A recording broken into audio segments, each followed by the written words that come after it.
வச்சோம். ரொம்ப அதை வந்து வதக்கி இதை இது பண்ணிங்கன்னா நல்லா இது நம்ம டக்கு டக்குன்னு செய்யலாம். அதை பொரிக்கிறது முதல்ல நம்ம லேட்டாக தவிர வைக்க எல்லாமே டக்கு. ஏங்க வேலை விட்டு வந்தது அந்த காலிஃப்ளவரையும் முறைச்சு பார்த்துட்டு இருக்கீங்க? இந்த காலிஃப்ளவர் இன்னொரு பேர் இருக்கு. என்ன பேர்? கோபி. கோபியா? அதான் கோபி மஞ்சூரியன் பண்ணலாம் அப்படின்னு சொல்லிட்டு பிளான் பண்ணிட்டு இருக்கேன். ஸோ இன்னைக்கு நம்ம பார்க்க போகிறது gobi manchurian. And welcome to Joseph villax. Cauliflower எடுத்துருக்கேன். அதனால் வெந்நீரை கொதிக்க வச்சு அதில் காலிஃப்ளவர் போட்டு உப்பு போட்டு கொஞ்சம் மஞ்சத்தூள் போட்டு வச்சுருக்கேன். உப்பு போட்டு நீங்கள் மஞ்சத்தூள் போடுறப்ப காலிஃப்ளவர் உப்பு ஏறிக்கும். அதுக்கு இந்த மஞ்சத்தூள் போடுறப்போ காலிஃப்ளவர் இருக்கிற அந்த தேவையில்லாத கிருமிகள் எல்லாமே போயிடும். ஸோ அந்த மாதிரி இதை கொதிக்க வச்சு ஊற வச்சுக்கோங்க. அதுக்கப்புறம் நான் வந்து வெங்காயத்தை எடுத்துருக்கேன். அதாவது பார்த்தீங்கன்னாக்கா ஒரு 2-3 வெங்காயம் எடுத்துருக்கேன். 3 வெங்காயம் எடுத்துருக்கேன். இந்த வெங்காயம் பார்த்தீங்கன்னா இந்த மாதிரி ஒரு ஷேப்பில் கட் பண்ணி வச்சுருக்கேன். அதாவது வெங்காயத்துக்கு ஒரு தனித்து வருது. நீங்கள் வெங்காயத்தை இது மாதிரி பெருசாக போகிறப்போ அதோட டேஸ்ட் தனியாக தெரியும். நீங்கள் சின்னதாக போகிறப்போ அதோட டேஸ்ட் தனியாக தெரியும். ஓகேவா? ஸோ வெங்காயத்தை நீங்கள் இந்த மாதிரி கட் பண்ணி எடுத்துங்க. அடுத்து பார்த்தீங்கன்னாக்கா குடமிளகா.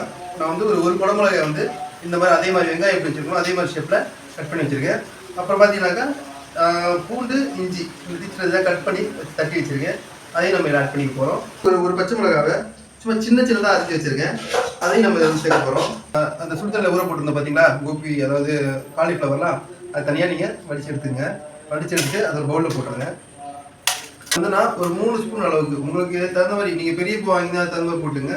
நான் வாங்கிற பூ வந்து ஒரு 3 ஸ்பூன் அளவுக்கு கான்ஃப்ளவர் கரெக்டாக இருக்கும். அதை நான் கலந்துக்கிறேன். ஒரு காரத்துக்காக சேர்த்துக்கிறேன். அது வந்து ஒரு ஸ்பூன் ஆட் பண்ணிக்கிறேன்.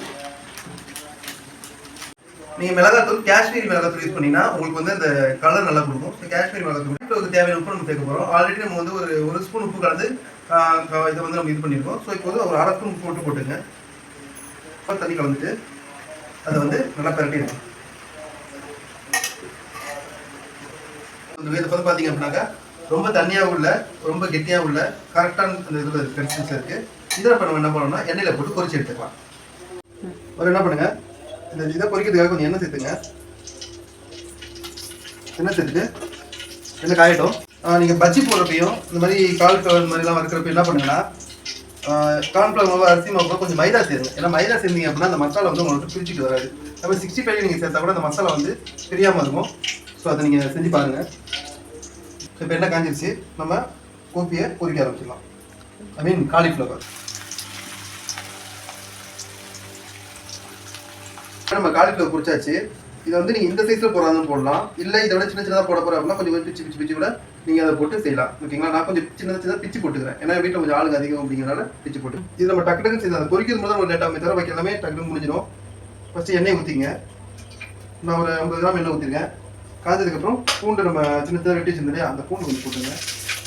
அப்புறம் இஞ்சி சேர்த்துங்க. சேர்த்துட்டு நம்ம பச்சை மிளகா வெட்டி வச்சிருந்தோம், அந்த ஒரு பச்சை மிளகா சேர்த்துங்க. இது கூடயே நம்ம சேர்த்துருந்தா வெங்காயத்தையும் சேர்த்துங்க.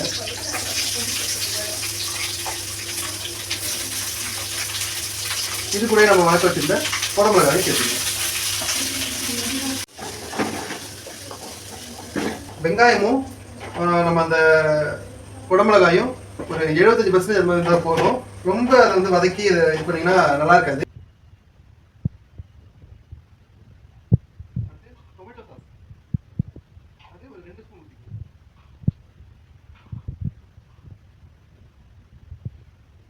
அடுத்து ரெட் சில்லி சாஸ், அது வந்து ஒரு 1.5 ஸ்பூன் போட்டுக்கிறேன். நீங்கள் ரெட் சில்லி சாஸ் இல்லை அப்படின்னாக்கா நீங்கள் வந்து தனி மிளகாய் தூள் தெரியுமா, அது தண்ணியில் கலந்து வச்சுக்கணும். நீங்கள் ஊற்றிங்க, தப்பு இல்லை. இதில் வந்து கொஞ்சமாக தண்ணி ஊற்றிங்க. தண்ணி ஊற்றி சும்மா ரொம்ப வேணாம், ஒரு சும்மா ஒரு 1/2 டம்ளர் லைட்டாக கிரேவி மாதிரி வந்துட்டு அதுக்காக தண்ணி ஊற்றிங்க. இதெல்லாம் உனக்கு வதக்காச்சு. இப்போ என்ன பண்ணுங்கனாக்கா நம்மளோட இந்த காலிஃப்ளவர் இருக்கு இல்லையா, அதை வந்து நம்ம இதில் சேர்த்துக்கலாம். சேர்த்துட்டு நல்லா இதை வட்டி கட்டி விடுங்க. உப்பு காரம் செக் பண்ணிங்க. செக் பண்ணிட்டு உப்பு இல்லைனா உப்பு சேர்த்துங்க. காரம் தேவைப்பட்டுச்சு அப்படின்னா கொஞ்சம் மிளகாத்தூள் கூட நீங்கள் சேர்த்துங்க, தப்பு கிடையாது. அடுப்பில் வந்து சிம்மில் வச்சிங்க. அப்போ வந்து இன்னும் கொஞ்சம் பார்த்தீங்கன்னா உங்களுக்கு டைம் கிடைக்கும். இப்போ நீங்கள் அதிகமாக ஃபுல் ஃப்ளேமில் வச்சிங்க அப்படின்னாக்கா உங்களுக்கு வந்து டைம் கிடைக்கிறது கஷ்டமாயிடும். ஸோ ஃப்ளேமில் வச்சு நீங்கள் செஞ்சீங்கன்னா போதும். இதே மெத்தடில் தான் வந்து நம்ம இந்த ரோட்டு கடை காலாம் அது செய்யலாம். அப்புறம் நீங்கள் முட்டை கூட போட்டு முட்டை மஞ்சூரியன் பண்ணலாம். சிக்கன் 60 மாதிரி போட்டு சிக்கன் மஞ்சூரியன் பண்ணலாம். ஸோ மெத்தட் எல்லாம் சேம் தான். அதில் இருக்கிற அந்த மெயின் இன்க்ரீடியன்ட் மட்டும் கொஞ்சம் மாறும், அவ்வளோதான். நம்ம இது முடிஞ்சதுக்கப்புறம் என்ன பண்ணுங்க, அது மேலே வெங்காய தலை சொல்லுவாங்களே, அந்த வெங்காயம் சொல்லுவாங்களே, அது வந்து மேலே தூவுங்க. சப்போஸ் அது இல்லை அப்படின்னா கொத்தமல்லி தலை தூவிக்கிங்க. நம்ம எப்படி இருக்குன்னு டேஸ்ட் பண்ணி பார்த்துக்கலாம்.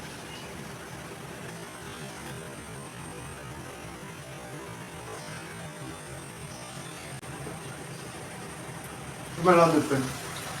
இதே மாதிரி நீங்களும் வீட்டில் ட்ரை பண்ணி பாருங்கள், நல்லாயிருக்கும். ஈவினிங் ஸ்நாக்ஸு அந்த மாதிரி சாப்பிட்டீங்கன்னா ரொம்ப சூப்பராக இருக்கும். இந்த வீடியோ பிடிச்சிங்கன்னா லைக் பண்ணுங்கள், கமெண்ட் பண்ணுங்கள், சப்ஸ்கிரைப் பண்ணுங்கள். பாய்.